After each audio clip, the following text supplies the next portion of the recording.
Hi there, Scott, ROCKFILE, back with a podcast review for you. Going to talk about 2021's Candyman.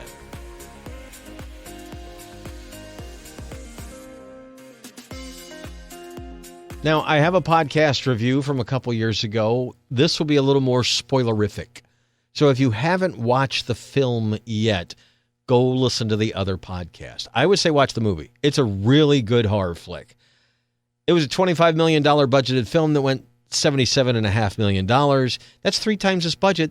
I know that's kind of a disappointment by today's standards, but 3 times your budget makes you a success, and we do have a new Candyman coming. So I'm going to talk a little bit more about some of the things that I wouldn't talk about in a normal review because I've already done a review, if that makes any sense. I watched the 4K. This is my first time in 2 years rewatching the movie. I've only seen it once. I didn't see it in theaters. I bought the 4K. It was, for some reason, cheap. I think at Walmart here or maybe at Fred Meyer. Because I hadn't been in Alaska very long. I was looking for new things to watch. It came out. It was a new release. It was cheap.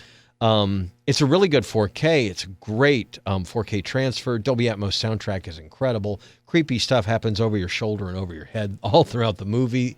High marks for all of that. Nia Costa directed it. She co-wrote it with Jordan Pyle. No offense to Nia. She did a great job as the director, but a lot of the more interesting bits you find out later are Jordan Peele's ideas that she incorporated into the movie. He speaks very highly of how she did that and that kind of thing, but this really does feel like a Jordan Peele. I mean, what's a Monkey Paw production? From the opening scenes of just the credits and the logos for everything is backwards when it first gets into it. It shows you something in history, and you don't know how that history relates to the future. And when you do, it's an earth-shattering revelation that my first time watching this, I enjoyed it. I remember enjoying it. I remember talking about it well, but watching it this time, knowing kind of what to expect, I got so much more out of it. Wow. This is to me, again, how you make a movie in a franchise of movies. There's been a lot of Candyman movies. I really like the first one. I don't remember the second one being very good. I think there were others.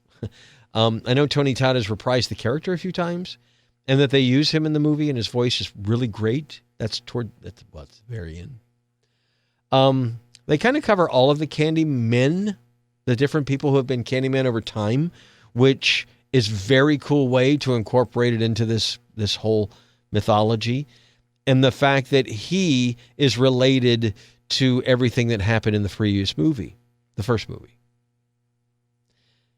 It's incredibly well done. I like how they've mixed everything, callbacks to things that directly link to older things. I'm not the biggest fan of the mythology of Candyman. I enjoyed the first movie, owned the first movie. Don't own any of the others. Don't watch it a whole lot, but I do like it because it's a good horror movie. But never really got into it, so to speak.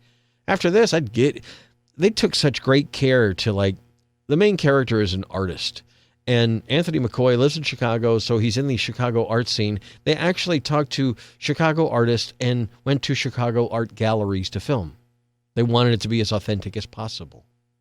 Through the course of the movie, he slowly loses his mind, and he becomes the next Candyman. I told you this would be a spoiler review.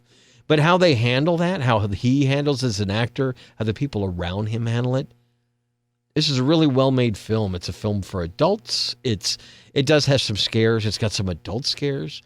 Not as many jump scares. There's a couple things you see out of the corner of your eye, and then they're not there, and then they are, and then they're not. There's a few jump scares. There's a few legitimate, really creepy scares. There's a foreboding in several scenes that just kind of takes over. All of that's handled really well, and I'll give that to Nia DaCosta. But I would say the movie feels like it was molded. Well, you know. Jordan Peele. I like his horror movies. This, if you consider this one of the Jordan Peele realm of horror movies, this would be up there. I would put this up there with Get Out. It's really well done. It is a great homage to the original. It is a great continuation of the original. I will watch whatever comes after this. It should have made more money.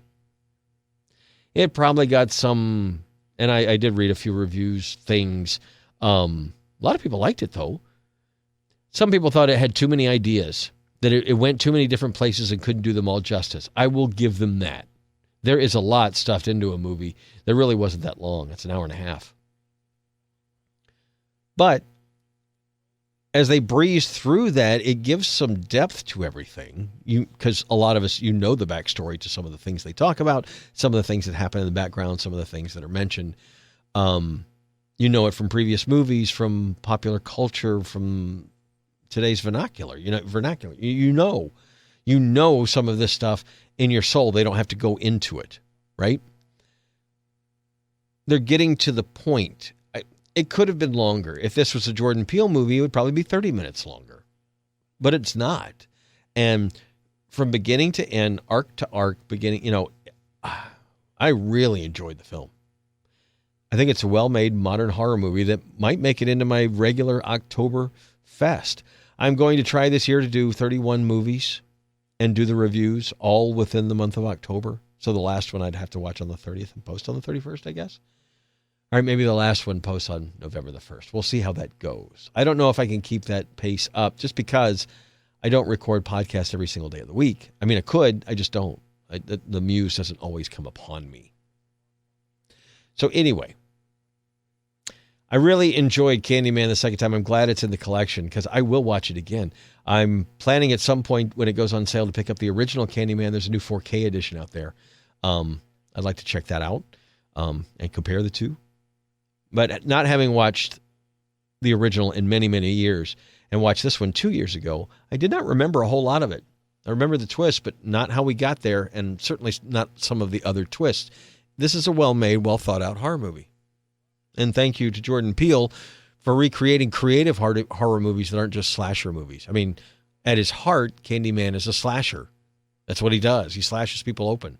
But it doesn't play out like a Halloween. It doesn't play out like a Friday the 13th. A little more psychological, a little more cerebral, and definitely a little more foreboding. Why would anybody say the name 5 times in a mirror? Why would you do that? Several characters say that. There's a scene where the character opens the door to go downstairs. It's dark down there. Nope. Closes the door. If that was probably about the same time they were filming, nope. That probably worked into the script somehow. Candyman, the 2021 version is fantastic. The 4K is great. Pick it up. High marks all the way around. Modern horror movies don't get a whole lot better than this. I really enjoyed it. Scott, ROCKFILE, this is my podcast. I passed 600 about 2 podcasts ago. Podbean gave me an award. 600 that's a lot. So now I guess you can search for the movies you want or the music. I don't do as many music podcasts anyway. I won't ramble. Please check out some of the other podcasts. There are a lot of them. And thank you for listening. Have a spectacular